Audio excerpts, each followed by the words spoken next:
এখন ঘড়িতে ওই 9:40 মতন বাজে। দেখো আমরা রেডি হয়ে বার হয়ে পড়েছি।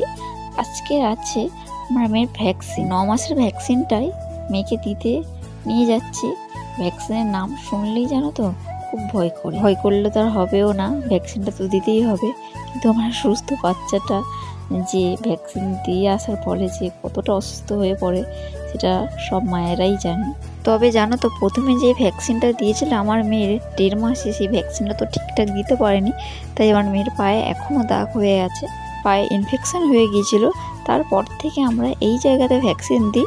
এখানে না খুব ভালো পরিষেবা, এইখান থেকে যতবার ভ্যাকসিন দিয়েছি জানো তো খুব ভালো ভ্যাকসিন দেয়।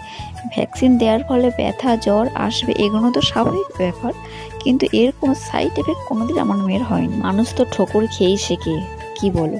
তাই প্রথমে যেই জায়গায় ভ্যাকসিন দেওয়ার ফলে আমার মেয়ের পায়ে এখনও দাগ হয়ে আছে, সেই ভুলটা এখন আর আমরা কোনোদিনই করি না।